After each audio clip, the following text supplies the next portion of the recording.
There's 5 levels of skill when it comes to AI animations. But here's the thing. Most people never make it out of level 1. In fact, they don't even know that there are 4 more levels beyond what they are currently creating. But I'm about to change that because in this video, I'm going to give you the entire roadmap for all 5 levels from beginner to master. And by the end of this video, not only will you know exactly what level you're currently on, but you'll also have a step-by-step guide on how to improve to any level you want to be at. I'll be using OpenArt for the entire process because if you really want to reach those higher levels, you'll need a tool that allows you to use any model and every feature all within one place. But as always, all tools and prompts will be linked in the description below. Let's begin with level 1, which is the beginner level. This is the entry point that we all start from. It's where we first discover text to video and realize that we can bring our wildest ideas to life by entering some text and clicking generate. For example, take a look at this animation I made of a cat DJ. Not bad for something we can make in under a minute, right? The process is simple. We'll just go to the OpenArt homepage and click on video. Then we select text to video and choose our AI model. We'll be using Kling 2.6 for all of our examples as it has great prompt adherence for animations and really nails the pacing of videos.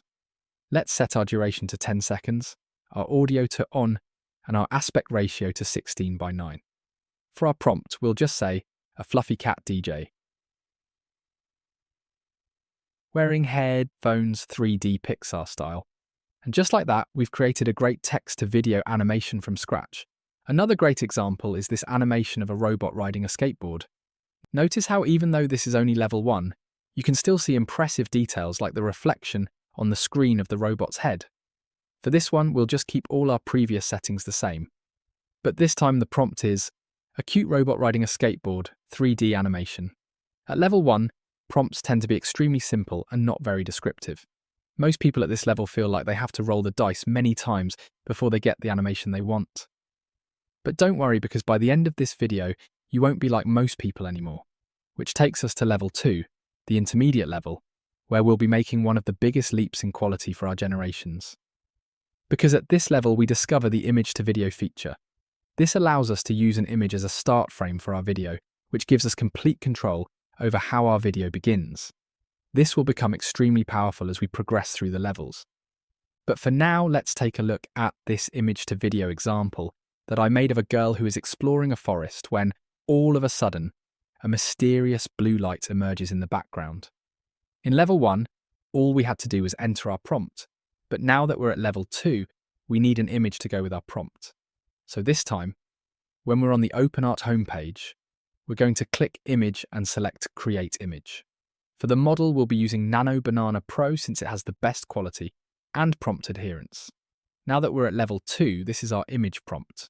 We've added just a little more descriptive language, such as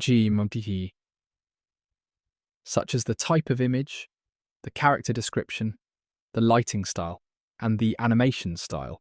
Although the prompts in the following levels are going to be a lot better, level 2 is where we start to appreciate the skill of prompting.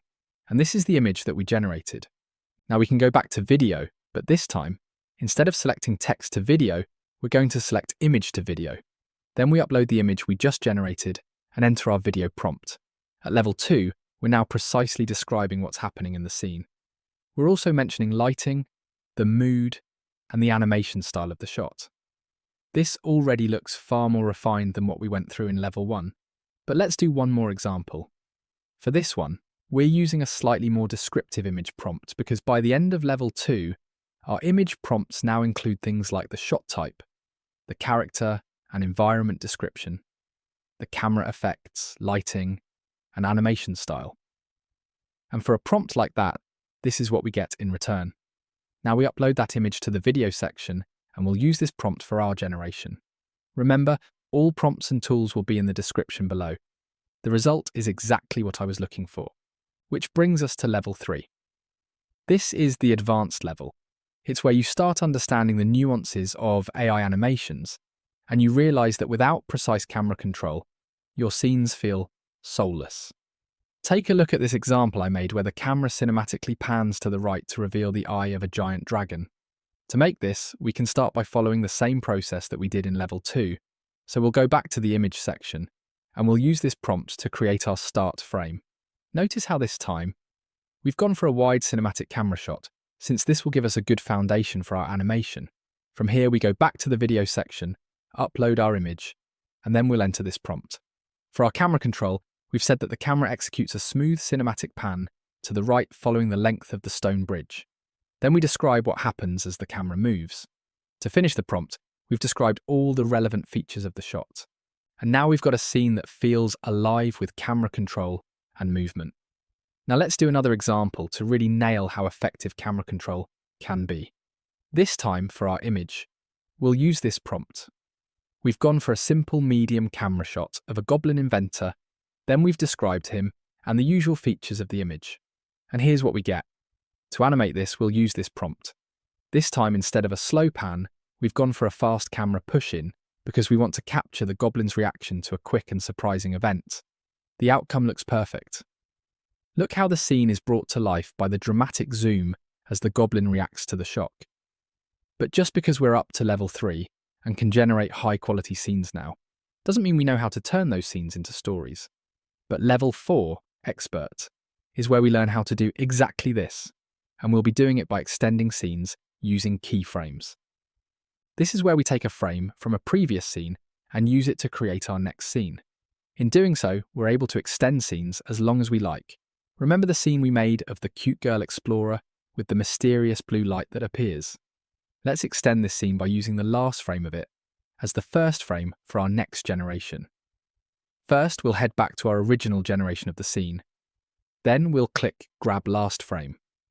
Although you can click Grab Any Frame if you want to use any other frame as the start frame for your new generation. Now that we have our start frame selected, we'll use this as a prompt. We want the camera to be following her as she slowly walks towards the blue light. And so this is the result that we get. Now, if we combine this new generation with our original one, this is the full extended scene. Let's do another example using the scene we generated of the bridge that leads to the giant dragon eye. But this time, we're also going to generate an end frame so that we have full control over how the scene starts and finishes. So first, we'll go back to our original scene and skip to the end.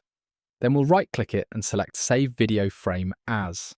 Now that we've saved the last frame, we can use this as a reference image to generate the last frame for our scene extension. We'll just upload the last frame, then use this prompt. The result is perfect. Now we can go back to our original scene and click Grab Last Frame.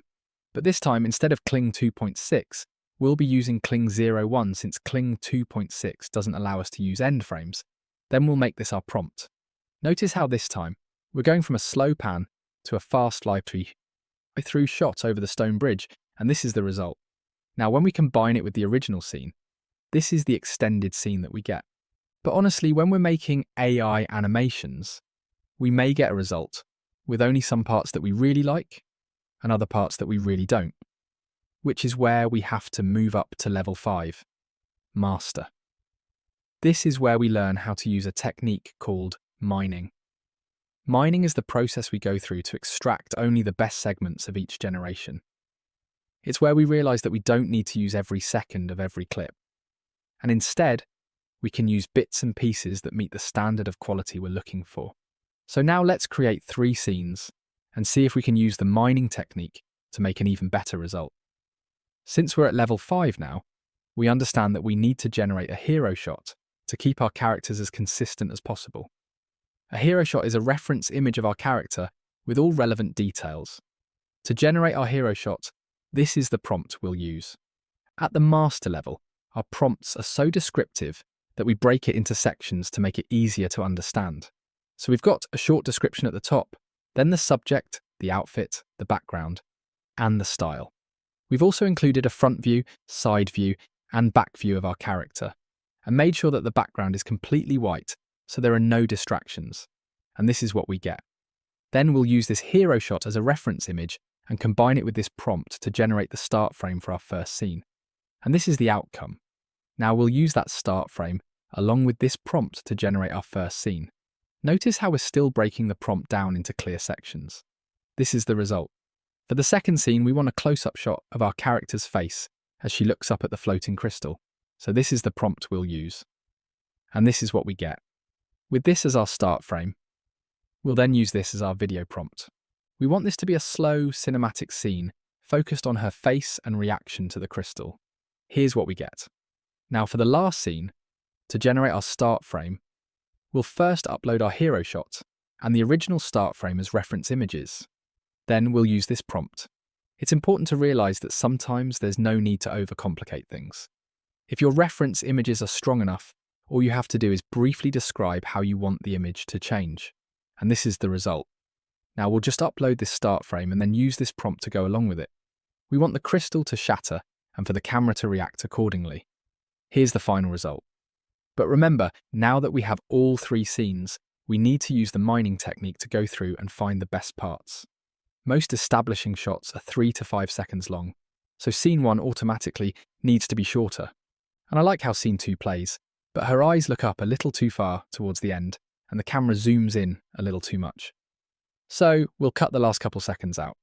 And for scene 3, it looks great, but overall, I think I still need one more scene in between scene 1 and 2 to really close the entire sequence out.